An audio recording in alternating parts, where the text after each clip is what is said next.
Hello everyone and welcome back to commerceschool.in. So the basis of this question is provisions of Indian Partnership Act 1932 in the absence of partnership deed. अगर किसी partnership firm में partnership deed नहीं है तो कुछ provisions हैं जो कि इंडियन पार्टनरशिप एक्ट 1932 में मेंशन है। उन प्रोविजंस के बेसिस पर पार्टनर्स के बीच में जो डिस्प्यूट्स अराइज होते हैं उनका सेटलमेंट होता है। ये जो प्रोविजंस है वो 7 प्रोविजंस हैं। जल्दी से 30 सेकंड में इनको रिवाइज करते हैं और ये 7 प्रोविजंस हैं। प्रॉफिट शेयरिंग रेशियो हमेशा इक्वल होगा।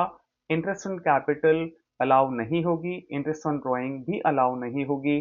पार्टनर को किसी भी टाइप का सैलरी और रेम्यूनरेशन नहीं मिलेगा। अगर किसी पार्टनर ने फर्म को लोन दिया हुआ है तो उसको जो रेट ऑफ इंटरेस्ट मिलेगा वो फिक्स्ड 6% पर एनम के अकॉर्डिंग मिलेगा। किसी भी न्यू पार्टनर का एडमिशन नहीं हो सकता जब तक सारे के सारे एग्जिस्टिंग पार्टनर्स एग्री नहीं करते। अगर कोई सिंगल पार्टनर भी रिफ्यूज कर देता है तो उस पार्टनर का एडमिशन नहीं हो सकता। लास्ट है, अगर फर्म ने किसी पार्टनर को लोन दिया हुआ है तो उस पर भी इंटरेस्ट चार्ज नहीं होगा। ये 7 प्रोविजंस हैं। अभी हम क्वेश्चंस देखते हैं कौन कौन से डिस्प्यूट्स अराइज होते हैं। एक बार क्वेश्चन को रीड कर लेते हैं। दो पार्टनर हैं Harshad and Dhiman. No partnership agreement was made. कोई भी पार्टनरशिप एग्रीमेंट नहीं है। उन्होंने जो कैपिटल कंट्रीब्यूट की है हर्षद ने 4 लाख रुपीस की है और धीमान ने 1 लाख रुपीस की है। इन एडिशन हर्षद ने फर्म को 1 लाख रुपीस का लोन भी दिया हुआ है 1 अक्टूबर को। Due to a long illness Harshad could not participate in business activities. वो कुछ टाइम तक बिजनेस में पार्टिसिपेट नहीं कर सका। प्रॉफिट फॉर द ईयर 1,80,000 है। अब ए डिस्प्यूट हैज अराइजन। अब ये कुछ डिस्प्यूट्स उनके बीच में अराइज हुए हैं। अब इनका जो डिसीजन होगा वो हमें जो इंडियन पार्टनरशिप एक्ट 1932 में जो प्रोविजंस हैं जो कि अप्लाई होते हैं जब पार्टनरशिप डीड नहीं होती उनके बेसिस पर हमें डिसीजंस यानी कि इन डिस्प्यूट को सेटल करना है। तो फर्स्ट डिस्प्यूट क्या है जो कि हर्षद ने क्लेम किया है, वो कह रहा है ही should be given interest at the rate of 10% per annum on capital and loan. Okay, तो कैपिटल पे तो उसको इंटरेस्ट अलाउ नहीं होगा और लोन पे जो इंटरेस्ट अलाउ होगा वो होगा 6% पर एनम। इसका आंसर आपने कैसे देना है वो हम देख लेते हैं। इसका आंसर आप इस तरीके से लिखेंगे। In the absence of a partnership deed, provisions of the Indian Partnership Act 1932 applied. No interest on capital is provided and interest on a loan of the partner is given at the rate of 6% per annum. आपको reference किसका लिखना है? Indian partnership act 1932 का। Next dispute क्या है? Next dispute है, वो कह रहा है Harshad profit should be distributed in the ratio of their capital. वो कह रहा है कि कैपिटल की जो रेशियो है उसमें आपने प्रॉफिट को शेयर करना है। तो जब पार्टनरशिप डीड नहीं होती है प्रॉफिट हमेशा इक्वली ही डिस्ट्रीब्यूट होता है इरेस्पेक्टिव ऑफ द फैक्ट किसने कितना पैसा बिजनेस में लगाया हुआ है। तो इसका आंसर भी आपने प्रोविजंस का रेफरेंस देके ही देना है। तो इसका आंसर हमने लिखना है in the absence of a partnership deed provisions of the Indian partnership act 1932 is applied. आपने लिखना है, ये मैं करेक्शन कर दूंगा, is applied. Profit should be distributed equally. Clear है पॉइंट। नेक्स्ट डिस्प्यूट देखते हैं। नेक्स्ट डिस्प्यूट है जो कि धीमान ने किया है, profit should be distributed equally. अच्छा, ये इसका जो क्लेम है वो ठीक है। इसका आंसर आपने इस तरीके से लिख देना है, ये बिल्कुल ठीक कह रहा है, इक्वली ही डिस्ट्रीब्यूट होना चाहिए। तो इसका आंसर हमने लिखा है यहाँ पर in the absence of a partnership deed provisions of the Indian Partnership Act 1932 is applied. His claim is right that the profit should be shared equally in 1:1। Correct है। अब देखते हैं नेक्स्ट डिस्प्यूट उसने क्या किया है। तो वो कह रहा है Dhiman he should be allowed ₹2000 per month as remuneration for the period he manage the business in the absence of Harshad. कुछ टाइम के लिए हर्षद बीमार पड़ गया था तो वो बिजनेस में पार्टिसिपेट नहीं कर पाया था। उस टाइम उसने सारा काम खुद ही देखा। तो वो कह रहा है कि मुझे 2000 पर मंथ के अकॉर्डिंग 24,000 पर ईयर मुझे सैलरी दो। लेकिन पार्टनरशिप डीड तो है नहीं तो उसको सैलरी नहीं मिलेगी। He would not be allowed a salary. तो इसका आंसर आपने लिखना है इस तरीके से, in the absence of a partnership deed, provisions of the Indian Partnership Act 1932 is applied, no remuneration will be allowed to Dhiman. Next claim उसने क्या किया है, interest on capital and loan should be allowed at the rate of 6% per annum.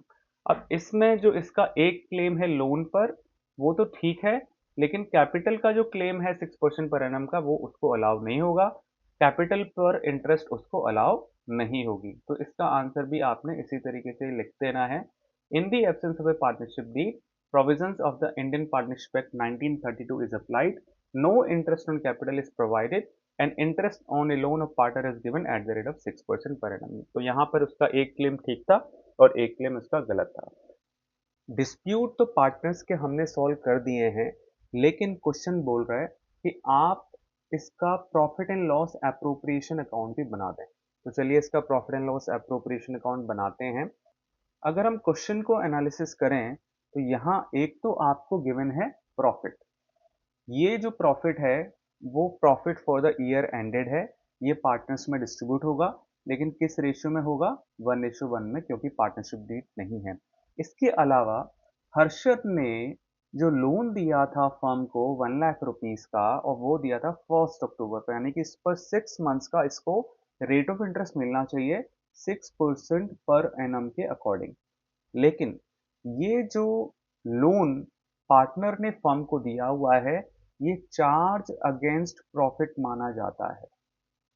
क्या माना जाता है, charge against profit, और इसको हम profit and loss appropriation account में नहीं लिखते, ये पीएनएल में चार्ज होता है। लेकिन एक और हमारे पास फॉर्मेट है इसका, वो हम यहाँ पर आपके साथ डिस्कस करते हैं। अभी हम क्या करेंगे, ये मैंने ऑलरेडी फॉर्मेट बनाया हुआ है, तो सबसे पहले आप क्या करें, 1,80,000 को अंदर यहाँ कॉलम में लिख लें, और अभी देखते हैं लोन उसने कितना दिया था 1 लाख रुपीस का, और आपको पता है in the absence of a partnership deed, loan पे जो इंटरेस्ट प्रोवाइड होता है वो 6% पर एनम होता है, तो उसको 6 मंथ्स का रेट ऑफ इंटरेस्ट मिल जाएगा 6 at the rate of 6% per annum के अकॉर्डिंग। तो इसको मिलेगा 1 लाख इंटू 6% इंटू 6/12, इस तरीके से। तो 1 लाख रुपीज का 6% बनता है 6,000, और इसका हाफ कर देंगे 3,000 रुपीज। 3,000 रुपीज इसको मिलना था। अब इसको हम पीएनएल अकाउंट में ना लिख के हम यहीं पर यहीं से डिडक्ट करके फिर आगे जो प्रॉफिट रिमेनिंग रहेगा उसको पार्टनर्स में हम डिस्ट्रीब्यूट कर देंगे। तो प्रॉफिट अभी हमारा कितना बनता है, 1,77,000। ये जो 1,77,000 है ये अब पार्टनर्स में 1:1 में डिस्ट्रीब्यूट हो जाएगा, क्योंकि कोई भी पार्टनरशिप डीड नहीं है, और in the absence of a partnership deed जो प्रॉफिट होता है वो 1:1 में डिस्ट्रीब्यूट हो जाता है। तो 1,77,000 का हाफ इसको मिलेगा, और 1,77,000 का हाफ इसको मिलना है।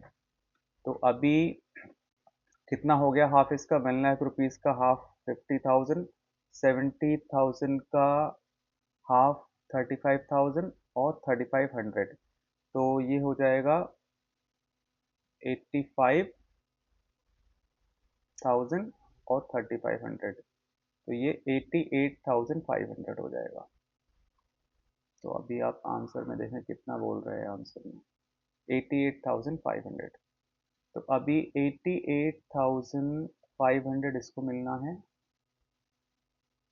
और 88,500 इसको मिलना है, और इसको हम टोटल कर देंगे। यहाँ टोटल करके बन जाएगा ये 1,77,000, और इसको फिर हम यहाँ आगे और टोटल कर देंगे इस तरीके से। ये हो गया, यहाँ लिख देंगे आप 1,77,000 और 1,77,000, और इसको यहाँ हम क्लोज कर देते। आई होप आपको क्वेश्चन समझ आया होगा। अगर आपने चैनल सब्सक्राइब नहीं किया है तो चैनल को सब्सक्राइब जरूर कर लें।